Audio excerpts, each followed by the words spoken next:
ನಮಸ್ಕಾರ ವೀಕ್ಷಕರೇ. ಈ ಸಾಮಾಜಿಕ ಬದುಕಿನ ಜನರ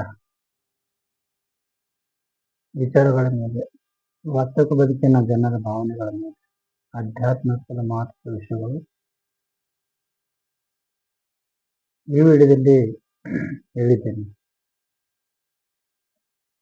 ಕಲಿಯುಗದಲ್ಲಿ ಜನರ ವಿಚಾರಗಳು, ಭಾವನೆಗಳು ಯಾವ ರೀತಿ ಇವೆ, ಯಾವ ರೀತಿ ಬದಲಾಗಿದೆ, ಇವುಗಳ ಮೇಲೆ ಕೆಲವು ಮಹತ್ವಪೂರ್ಣಂತ ವಿಷಯಗಳನ್ನ ಈ ವಿಡಿಯೋದಲ್ಲಿ ಹೇಳಿದ್ದೇನೆ.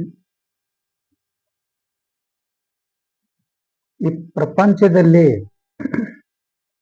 ಯಾರು ಕನಿಷ್ಠರಲ್ಲ, ಯಾರು ಶ್ರೇಷ್ಠರಲ್ಲ. ಆ ಭಗವಂತನು ಪ್ರತಿಯೊಬ್ಬರಿಗೂ ಒಂದೊಂದು ಕಲಾ, ಪ್ರತಿಯೊಬ್ಬರಿಗೆ ಏನಾದರೂ ಒಂದು ಕಲೆ ಕೊಟ್ಟಿರ್ತಾನೆ. ಪ್ರತಿಯೊಬ್ಬರು ಒಂದೊಂದು ಕೆಲಸದಲ್ಲಿ ಅನುಭವ ಹೊಂದಿರುತ್ತಾರೆ. ಅದರಿಂದ ಇಲ್ಲಿ ಯಾರನ್ನು ಕನಿಷ್ಠ ಅಂತ ನೋಡಿಕೊಳ್ಳುವ ಅವಶ್ಯಕತೆ ಇಲ್ಲ, ಹೀಗಾಗಿ ನೋಡುವ ಅವಶ್ಯಕತೆ ಇಲ್ಲ. ಇವತ್ತು ಈ ಮನುಷ್ಯನೆಲ್ಲ ಇಲ್ಲಿ ಇವತ್ತು ಈ ಮನುಷ್ಯನೇ ಅಲ್ಲ, ಪಕ್ಷಿಗಳಲ್ಲೂ ಸಹ ಒಂದೊಂದು ಸುಂದರವಾದ ಆಕರ್ಷಣೆ ಮತ್ತು ಮಧುರವಾದ ಕಂಠ ಕೊಟ್ಟಿದ್ದಾನೆ, ರಾಗ ಕೊಟ್ಟಿದ್ದಾನೆ. ಇಲ್ಲಿ ಒಂದು ಕಾಗೆ ಇದೆ, ಒಂದು ಕಾಗೆ ಇದೆ. ಆ ಕಾಗೆಗೆ ಆ ದೇವರು ಎಷ್ಟು ಅಕ್ಷರ ಕಲಿಸಿದ್ದಾನೆ? ಕೇವಲ ಒಂದೇ ಒಂದು ಅಕ್ಷರ ಕಲಿಸಿದ್ದಾನೆ, ಒಂದೇ ಅಕ್ಷರ ಕಲಿಸಿದ್ದಾನೆ. ಆ ಕಾಗೆ ಇಡೀ ತನ್ನ ಬಳಗಕ್ಕೆಲ್ಲ ಕರೆದುಕೊಂಡು ಊಟ ಮಾಡ್ತವೆ. ಈ ಪ್ರಾಣಿ ಪಕ್ಷಿಗಳಲ್ಲಿ ಇದ್ದಷ್ಟು ನಿಯತ್ತು ಈ ಮನುಷ್ಯ ಪ್ರಾಣಿಗೆ ಇದ್ದರೆ ಎಷ್ಟೊಂದು ಚೆನ್ನಾಗಿರ್ತೈತಿ. ಆದರೆ ಈ ಬುದ್ಧಿ ಇಲ್ಲ, ಬರೀ ಸ್ವಾರ್ಥ ಬುದ್ಧಿ ಮಾತ್ರ. ಮತ್ತೆ ಕೋಗಿಲಿಗೆ ಎಷ್ಟು ಅಕ್ಷರ ಕಲಿಸಿದ್ದಾನೆ? ಕೇವಲ ಕೂ ಅಂತ ಕಲಿಸಿದ್ದಾನೆ, ಹಾಡ್ತವೆ. ಸ್ವರ ಸಾಮ್ರಾಟರೆಲ್ಲ ಕೋಗಿಲಿ ಅಂತ ಹಾಡುವಂಥವ್ರು ಅಂತ ಹೊಂದಿಸ್ತಾರೆ.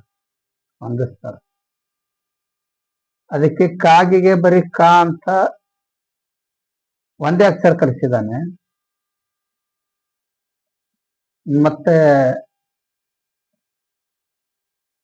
ಅದಕ್ಕೆ ಬರೀ ಒಂದೇ ಅಕ್ಷರ ಕಲಿಸಿದ್ದಾನೆ, ಎಲ್ಲರಿಗೂ ಕರೆದುಕೊಂಡು ಊಟ ಮಾಡ್ತದ. ಕೋಗಿಲೆ ಕೂ ಅಂತ ಒಂದೇ ಅಕ್ಷರ ಕಲಿಸಿದ್ದಾನೆ, ಅದರ ಹಾಡಿಗೆ ಜಗತ್ತು ತನ್ಮಯ ಆಗಿದೆ. ಮನುಷ್ಯ ಸರಿಯಾಗಿ ಆಗಲಿ ಅಂತ 49 ಮೌಲಾಕ್ಷರ ಕೊಟ್ಟನು. ಅವನು ಊರಿಗೆಲ್ಲ ಬೆಂಕಿ ಹತ್ತುತ್ತಾ ತಿರುಗುತ್ತಾ ಇದ್ದಾನೆ. 49 ಮೌಲಾಕ್ಷರಗಳು ಇಟ್ಟ ಇವನು ಊರಿಗೆಲ್ಲ ಮೌಲಾಗಿ ಕುಂತ. ಈ ಮನುಷ್ಯನು ಅಂದರೆ ಒಂದೊಂದು ಸಣ್ಣ ಸಣ್ಣ ಅಕ್ಷರ ಕಲಿಸಿದಂತ ಪ್ರಾಣಿ ಪಕ್ಷಿಗಳು ಎಷ್ಟು ದೊಡ್ಡ ಮಟ್ಟಕ್ಕೆ ಹೋದವು, ಎಷ್ಟು ದೊಡ್ಡ ಮಟ್ಟಕ್ಕೆ ಹೋಗ್ಬಿಟ್ಟವು. ಈ ಮನುಷ್ಯನಿಗೆ ಎಷ್ಟು ಚಂದಾಗಿ ಅಕ್ಷರ ಕೊಟ್ಟು, ಭಾಷೆ ಕೊಟ್ಟು ಏನು ಕಲಿಸಿದ. ಈ ಮನುಷ್ಯ ಕಲಿತಿದ್ದೇನು?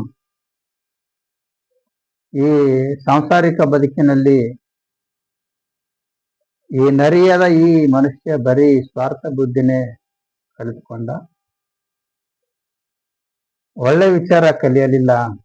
ಈ ಸಮಾಜದಲ್ಲಿ ಮೋಸ ವಂಚನೆ, ಇನ್ನೊಬ್ಬರಿಗೆ ನೋವು ಕೊಡುವುದು, ಬೇರೆಯವರ ಸಂಸಾರಕ್ಕೆ ಬೆಂಕಿ ಹಚ್ಚುವುದು, ಸರಿಯಾಗಿ ಇದ್ದ ಸಂಸಾರ ಹಾಳು ಮಾಡಿಬಿಡೋದು, ಇದೇ ಅವನ ಸ್ವಾರ್ಥ ಬುದ್ಧಿ. ಒಳ್ಳೆ ವಿಚಾರ ಮಾಡಿ, ಒಳ್ಳೆ ಆಚಾರ ಇಟ್ಕೊಳ್ಳಿ, ಮನಸ್ಸು ಸರಿಯಾಗಿರ್ಲಿ, ಕರ್ಮ ಸರಿಯಾಗಿರ್ಲಿ, ಇವೆಲ್ಲವೂ ಸರಿಯಾಗಿದ್ದರೆ ಇನ್ನು ಸಂಸಾರವು ಸರಿಯಾಗಿ ನಡೆಯುತ್ತದೆ. ಜೀವನ ಬಲು ಚಿಕ್ಕದು, ತಿಳಿದು ಸಂಸಾರ ಮಾಡಬೇಕು. ಬರುವಾಗ ಬೆತ್ತಲೆ, ಹೋಗುವಾಗ ಬೆತ್ತಲೆ, ನಡುವೆ ಬರೀ ಕತ್ತಲೆ ಇರುವಾಗ ಏತಕ್ಕೆ ಬೇಕು ನಿನಗೆ ಆಸೆಯ ಬೆಲೆ? ಸರಿಯಾಗಿ ಸಂಸಾರ ಮಾಡುವುದಕ್ಕೆ ಆಯ್ಕೆ ಮಾಡಿಕೋ, ಇರುವುದಕ್ಕೆ ಒಂದು ಸುಂದರ ನೆಲೆ. ಸರಿಯಾಗಿ ಸಂಸಾರ ಮಾಡಿದರೆ ಬರುವುದು ನಿನಗೆ ಬೆಲೆ. ಜಾಗೃತವಾಗಿ ಇರಬೇಕು ನಿನ್ನ ತಲೆ, ಅವಾಗಲೇ ಉರಿಯುವುದು ನಿನ್ನ ಅಡುಗೆಯ ಒಲೆ. ಸಂಸಾರ ಎನ್ನುವುದು ಮುಳ್ಳಿನ ಬಲೆ, ಇರಬೇಕು ತಮ್ಮ ನಿನ್ನಲ್ಲಿ ಬದುಕುವ ಕಲೆ. ನಿನ್ನ ಜೀವನದಲ್ಲಿ ಕೈಲಾದ ಸಹಾಯ ಮಾಡಿ, ಬೇರೆಯವರಿಗೆ ಉಪಕಾರ ಮಾಡಿ, ದಾನ ಮಾಡಿ, ಊಟ ಹಾಕಿ, ಇದೇ ಎಲ್ಲಕ್ಕಿಂತ ದೊಡ್ಡ ಸೇವೆ. ಇಲ್ಲಿ ಕೆಳಗಿನವರ ಸೇವೆ ಮಾಡಿದರೆ ಆ ಮೇಲಿರುವ ದೇವರಿಗೆ ಪ್ರೀತಿ ಬರ್ತದೆ. ಜನ ಬಡತನದ ರೇಖೆಗಿಂತ ಕೆಳಗೆ ಇದ್ದಾರೆ, ಇವರ ಸೇವೆ ಮಾಡಿದರೆ ಮೇಲಿನವನಿಗೆ ಪ್ರೀತಿ ಬರ್ತದೆ ದೇವರಿಗೆ. ಅದು ಹೇಗೆ ಗೊತ್ತಾ? ಒಂದ್ ತೆಂಗಿನ ಮರ ಇರ್ತದ, ಅದರ ತೆಂಗಿನ ಮರಕ್ಕೆ ಕೆಳಗೆ ಅದರ ತೆಂಗಿನಕಾಯಿ ಒಳಗೆ ಯಾರಾದರೂ ಸಕ್ಕರೆ ನೀರು ಹಾಕಿದಾರೇನು? ಮತ್ತೆ ಸಿಹಿಯಾದ ನೀರು ತುಂಬಿದರೇನು? ತುಂಬಿಲ್ಲ. ಇಲ್ಲಿ ನಾವು ನೀರು ಹಾಕಿದ್ದು ಅದರ ಬೇರಿಗೆ, ನೀರು ಹಾಕಿದರೂ ಮುಟ್ಟಿದ್ದು ತೆಂಗಿನಕಾಯಿಗೆ ಹೇಗೆ ಮುಟ್ಟಿದೆಯೋ ಹಾಗೆ ಈ ಜಗತ್ತಿನೊಳಗಿರುವ ಬಡವ ಬಲ್ಲಿದವರ ಜನರ ಸೇವೆ ಕೆಳಗೆ ಇದ್ದವರಿಗೆ ಮಾಡಿದರೆ ಅದು ಮೇಲಿರೋ ದೇವರಿಗೆ ತಾನೇ ಹೋಗ್ತದೆ. ಹಣ, ನನ್ನ ಹತ್ತಿರ ಏನೂ ಇಲ್ಲ, ಆಸ್ತಿ ಹಣ ಬಂಗಾರ ಬೆಳ್ಳಿ ಇಲ್ಲ ಅಂತ ಚಿಂತೆ ಮಾಡುವುದು ಬೇಡ. ನನ್ನ ಹತ್ತಿರ ಏನೂ ಇಲ್ಲ, ಆಸ್ತಿ ಬಂಗಾರ ಬೆಳ್ಳಿ ಇಲ್ಲ ಅಂತ ಚಿಂತೆ ಮಾಡೋದು ಬೇಡ. ಮನಸ್ಸಿನಲ್ಲಿ ಕೊರಗೋದು ಬೇಡ. ನೀನು ಒಂದು ನಿರ್ದಿಷ್ಟ ಗುರಿ ಇಟ್ಕೋ, ಅದರ ತಕ್ಕಂತೆ ಕೆಲಸ ಮಾಡು, ಶ್ರಮವಹಿಸಿ ದುಡಿದಿದ್ದು ಪಡಿ, ಮುಂದಕ್ಕೆ ನಡಿ, ಇದೇ ಜೀವನ ಕಡಿ. ಅದಕ್ಕೆ ನೀನು ಕೆಲಸ ಮಾಡುತ್ತಾ ಮುಂದೆ ಹೋದಂತೆ ಏನೂ ಇಲ್ಲ ಎನ್ನುವ ಶಬ್ದ ಹೋಗಿ ಎಲ್ಲವೂ ಇದೆ ಅನ್ನೋ ಶಬ್ದ ಬರ್ತದ. ಅದಕ್ಕೆ ಎಲ್ಲವೂ ಒಂದೊಂದಾಗಿ ತಾನೇ ಬರಲು ಪ್ರಾರಂಭ ಆಗ್ತವ. ಅದಕ್ಕೆ ಒಂದು ಮಾತು, ನೀನು ಹಿಡಿದ ಕೆಲಸವು ಬಿಡದೆ ಶ್ರದ್ಧೆಯಿಂದ ಶ್ರಮವಹಿಸಿ ದುಡಿದರೆ ಎಲ್ಲವೂ ಸಿಗುತ್ತದೆ. ಇದರಲ್ಲಿ ಏನು ಸಂಶಯನೇ ಇಲ್ಲ. ನೀನು ವಿಚಾರ ಮಾಡಿದಂಗೆ ಬಂಗಾರ ಬೆಳ್ಳಿ ಆಸ್ತಿ ಅಂತಸ್ತು ಅಧಿಕಾರ ಎಲ್ಲವೂ ಪಡೆದುಕೊಳ್ಬಹುದು. ಅದು ನೀನು ಕಷ್ಟಪಟ್ಟು ದುಡಿದಾಗ ಮಾತ್ರ, ಸೋಮಾರಿತನದಿಂದ ಅಲ್ಲ, ದುಡಿಬೇಕು. ದುಡ್ದಾಗ ಮಾತ್ರ ಎಲ್ಲವೂ ಸಿಗುತ್ತದೆ. ಒಕ್ಕಟ್ಟೆ ಸಿಗುವಂದ್ರೆ ಸಿಗೋದಿಲ್ಲ. ನಾವಿರೋ ಈ ಸಮಾಜದಲ್ಲಿ ಜನ ಹೇಗಿದ್ದಾರಂದ್ರೆ, ಇವತ್ತು ನಿಯತ್ತಿನಿಂದ ಕೆಲಸ ಮಾಡಿದರೆ ಅಂತವ್ರಿಗೆ ಕಡಿಮೆ ಸಂಬಳ, ಮತ್ತೆ ಏನು ಮಾಡದೆ ಬರೀ ಬಕೆಟ್ ಹಿಡಿಯುವ ಕೆಲಸ ಮಾಡುವವರಿಗೆ ಹೆಚ್ಚಿಗೆ ಸಂಬಳ ಕೊಡ್ತಾರೆ. ಹೇಗಿದೆ ಪ್ರಪಂಚ? ಯಾವತ್ತು ನಿಯತ್ತಿನಿಂದ ಇರುವಂತ ವ್ಯಕ್ತಿಗೆ ಈ ಬೆಲೆನೂ ಕೊಡಲ್ಲ, ಏನು ಬೆಲೆನೂ ಕೊಡಲ್ಲ. ಮತ್ತೆ ಬರೀ ಬಣ್ಣದ ಮಾತುಗಳು, ಸಕ್ಕರೆ ಮಾತುಗಳು ಆಡಿ ಬಗಲಲ್ಲಿ ಕತ್ತರಿ ಇಟ್ಟುಕೊಂಡವರಿಗೆ ಬೆಲೆ ಹೆಚ್ಚು. ಇದು ವಾಸ್ತವಿಕ ಸತ್ಯ ಕೂಡ. ಇಲ್ಲಿ ಯಾರು ನಿಯತ್ತಿನಿಂದ ಇರುತ್ತಾರೋ ಅವರಿಗೆ ಯಾವಾಗಲೂ ಕಣ್ಣೀರು, ಮತ್ತೆ ಅವರಿಗೆ ಅನುಮಾನದಿಂದ ನೋಡ್ತಾರೆ. ಏನೋ ಕೆಲಸ ಮಾಡದವ್ರನ್ನು ತುಂಬಾ ಹತ್ತಿರದಿಂದ ಪ್ರೀತಿಯಿಂದ ನೋಡಿಕೊಂಡು ಅವರ ಹತ್ತಿರವೇ ಇಟ್ಟುಕೊಂಡು ಅವರಿಗೆ ಎಲ್ಲರಿಗಿಂತ ಹೆಚ್ಚಿಗೆ ಸವಲತ್ತುಗಳು ಕೊಡ್ತಾರೆ. ಮತ್ತೆ ಯಾರು ನೇರವಾಗಿ ಮುಖಕ್ಕೆ ಹೊಡೆದಂಗೆ ಮಾತನಾಡ್ತಾರೋ ಅವರಿಗೆ ಇಲ್ಲ ಸಲ್ಲದ ಅಪವಾದಗಳು ಹೊರಸ್ತಾರೆ.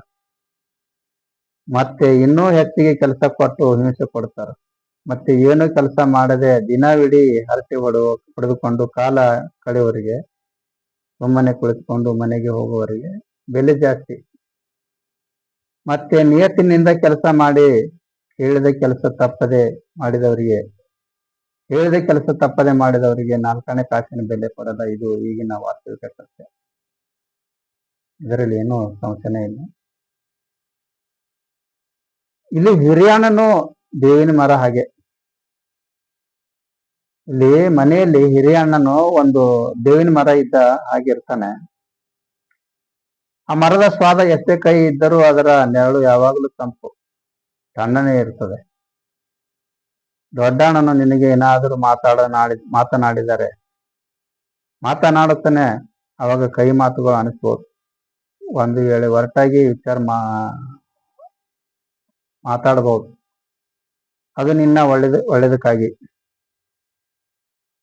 ಅವನು ಯಾವಾಗಲೂ ನಿನ್ನ ಒಳ್ಳೆಯದನ್ನೇ ಬಯಸ್ತಾನೆ, ಏಕೆಂದ್ರೆ ತಂದೆ ತಾಯಿಯವರ ಮೇಲೆ ಒಳ್ಳೆ ಮನಸ್ಸಿನಿಂದ ಅವನೇ ಯೋಚಿಸ್ತಾನೆ. ಅವನು ಕೇವಲ ನಿನ್ನ ಹಿರಿಯ ಅಣ್ಣನಾಗಿರುತ್ತಾನೆ. ಈ ನನ್ನ ವಿಡಿಯೋ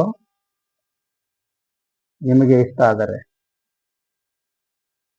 ಲೈಕ್ ಮಾಡಿ, ಶೇರ್ ಮಾಡಿ, ಸಬ್ಸ್ಕ್ರೈಬ್ ಮಾಡೋದನ್ನ ಮರಿಬೇಡಿ. ಏನೇ ಕಮೆಂಟ್ ಹಾಕಬೇಕಾದರೆ ಯೂಟ್ಯೂಬ್ದಲ್ಲಿ ಕೆಳಗಡೆ ಒಂದು ಬಾಕ್ಸ್ ಇದೆ. ಅದರಲ್ಲಿ ನಿಮ್ಮ ಅನಿಸಿಕೆಗಳು ದಯಮಾಡಿ ತಿಳಿಸಿ. ಧನ್ಯವಾದಗಳು.